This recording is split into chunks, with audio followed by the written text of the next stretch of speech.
Hello. आज देखते हैं नेशनल पार्क ऑफ इंडिया। ये स्टैटिक जीके का पार्ट है। ठीक है, तो इसको शुरू करने से पहले कुछ पता होना चाहिए, जैसे कि भारत में ही नहीं पूरे दुनिया में जो कंजर्वेशन होता है उसके दो तरीके होते हैं। संरक्षण के दो तरीके होते हैं, उन्हें दो भागों में बांटा गया है। एक होता है इन सीतु कंजर्वेशन और दूसरा होता है एक्स सीतु कंजर्वेशन। ठीक है, या तो आप एनिमल्स को इन सीतु कंजर्व कर सकते हो या एक्स सीतु कंजर्व कर सकते हो। ये इन सीतु कंजर्वेशन या एक्स सीतु कंजर्वेशन होता क्या है? देखो, जो इन सीतु कंजर्वेशन है इसके अंतर्गत संरक्षण मूल आवासों में ही किया जाता है। ठीक है, इसमें जो कंजर्वेशन होता है वो मूल आवास में होता है, मतलब जहाँ वो रहते हैं। ठीक है, जानवर का जहाँ मूल आवास है, जहाँ वह रहते हैं वहीं पर वो कंजर्वेशन किया जाता है। ठीक है, बट एक सीतु कंजर्वेशन में क्या होता है कि इनके मूल आवास से दूर ले जाकर, ठीक है, इनके मूल आवास नहीं, उनके मूल आवास से दूर ले जाकर उनके जो ओरिजिनल लोकेशन है वहाँ से नहीं, वहाँ से कुछ दूर ले जाकर के कंजर्वेशन किया जाता है। ठीक है, इसके जो इन सेतु कंजर्वेशन के कुछ एग्जांपल्स क्या है? नेशनल पार्क हो गया, wild life sanctuary, biosphere reserve, ये सब इन सेतु कंजर्वेशन है। ठीक है, ये वहाँ जानवरों को उनके ओरिजिनल लोकेशन पर ही कंजर्व कर किया जाता है। और एक सेतु कंजर्वेशन का एग्जांपल्स क्या है? जैसे बॉटेनिकल गार्डन्स, ठीक है, research, forestry research institutions, agricultural research institutions, seed bank. Seed bank कुछ दुर्लभ पौधे होते हैं जिनसे बचा कर रखा जाता है। ठीक है, तो उनके बीज को अलग करके सीड बैंक में रखाते हैं ताकि आने वाले जो नेक्स्ट जनरेशन है, ठीक है, उनके लिए कोई दिक्कत ना हो। जीन बैंक होता है, जू चिड़ियाघर, ठीक है, एक्वेरियम क्या होता है? जहाँ जहाँ शीशे के अंदर जो है मछलियों को रखते हैं। तो ये क्या है? ये सब इनका ओरिजिनल प्लेस नहीं है। ठीक है, ये सब उनका मूल आवास नहीं है ना। उसके बाद देखो, इसमें एक्सपेंसेस कम होता है। जो इन सेतु कंजर्वेशन है इसमें एक्सपेंसेस कम होता है।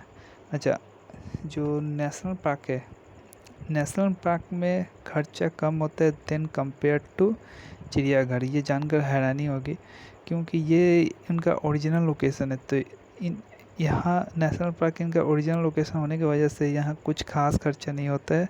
सिर्फ आदमी को रखने के लिए बस जो खर्च होते हैं, यहाँ कुछ मेंटेन करना पड़ता है, काफ़ी खर्च होता है। ठीक है, उनका क्षेत्रफल भी कम होता है और खर्च ज़्यादा होता है। उनका एरिया ज़्यादा होता है लेकिन खर्च कम होता है। ठीक है, अच्छा, उसके बाद देखते हैं कि नेशनल पार्क होता क्या है। इंग्लिश में भी है और हिंदी में भी। राष्ट्रीय उद्यान क्या है? ठीक है,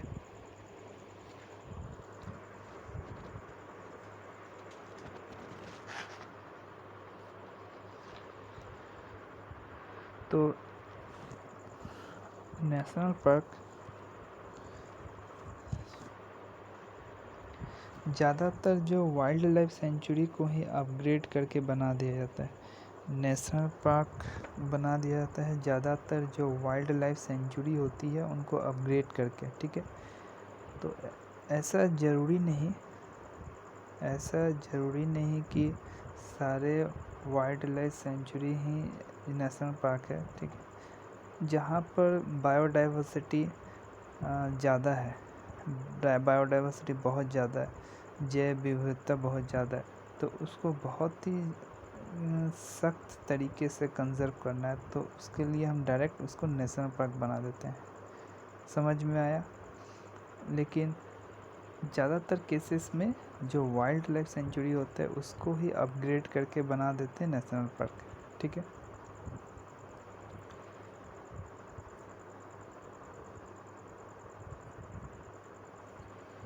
तो नेशनल पार्क जो है यह वाइल्ड लाइफ प्रोटेक्शन एक्ट 1972 को फॉलो करता है।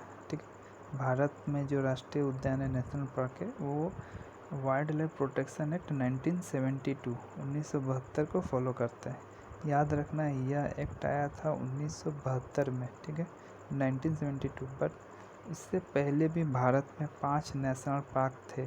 तो ऐसा नहीं है कि इस एक्ट बनने के बाद ही स्टार्ट हुआ नेशनल पार्क, ऐसा नहीं है। 1972 में ये एक्ट आया, लेकिन उस समय भारत में ऑलरेडी 5 नेशनल पार्क थे, ठीक है। अच्छा, अभी करंट में देखें तो हम लोग भारत में 105 राष्ट्रीय उद्यान है, 105 नेशनल पार्क है। सबसे जो करंट है, सबसे लास्ट वाला जो था 105वां, वो बना 2018 में। 2018 में बना कूनो, मध्य प्रदेश में कूनो, ठीक है। ये पहले वाइल्ड लाइफ सेंचुरी था, उसको अपग्रेड करके कूनो नेशनल पार्क बनाया गया 2018, 105वां, ठीक है।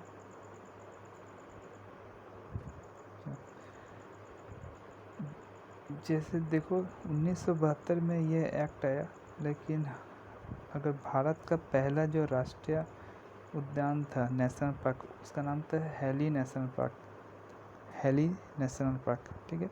वर्तमान में आज का डेट में जिसको बोलते हैं Corbett, gym Corbett national park, वही है हेली नेशनल पार्क। तो ये कब बना था? ये बना था 1936, ठीक है। तो क्वेश्चन पूछेगा कि जब वाइल्ड लाइफ प्रोटेक्शन एक्ट 1972 पास हुआ तो ऑलरेडी कितना नेशनल पार्क था भारत में? तो भारत में थे 5 नेशनल पार्क, याद रखना। अच्छा, नेशनल पार्क को हम IUCN कैटेगरी 2 प्रोटेक्टेड एरिया भी बोलते हैं। IUCN कैटेगरी 2 प्रोटेक्टेड एरिया, ठीक है।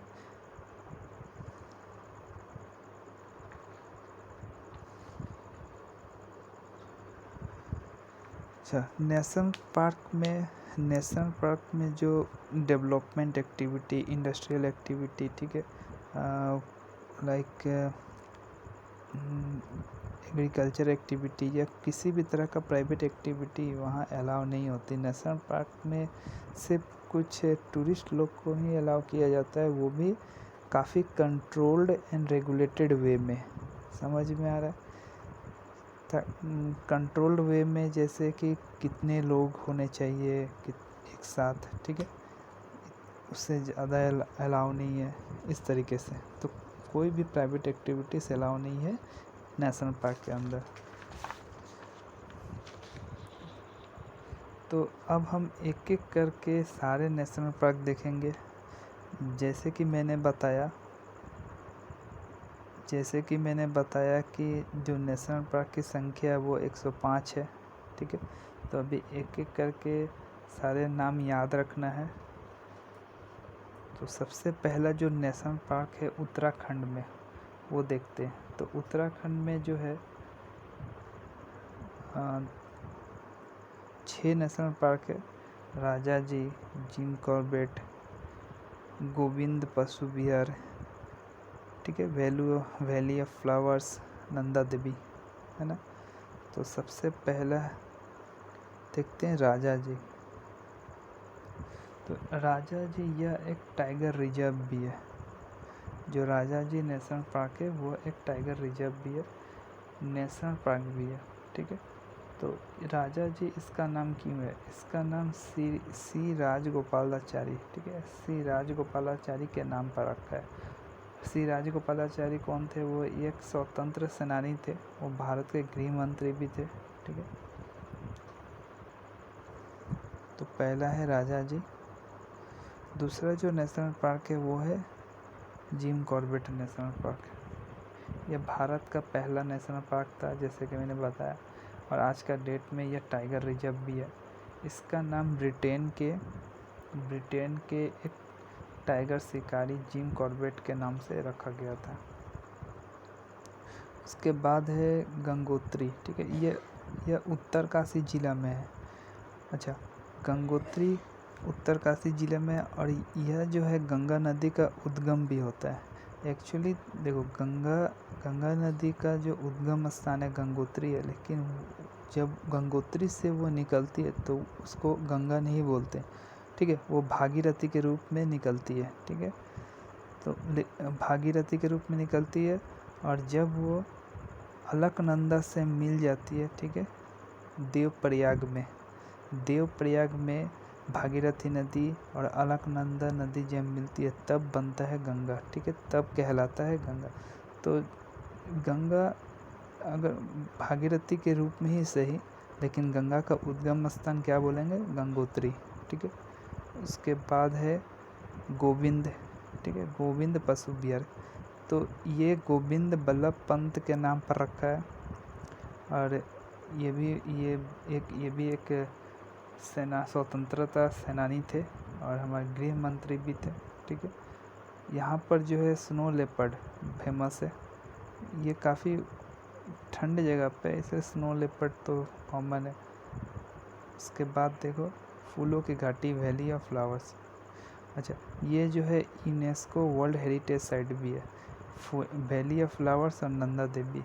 उत्तराखंड में केवल 2, वैली ऑफ फ्लावर्स और नंदा देवी, जो है वर्ल्ड हेरिटेज साइट में शामिल है। यूनेस्को की जो वर्ल्ड हेरिटेज साइट है उसमें ये सिर्फ 2, वैली ऑफ फ्लावर्स और नंदा देवी है, ठीक है।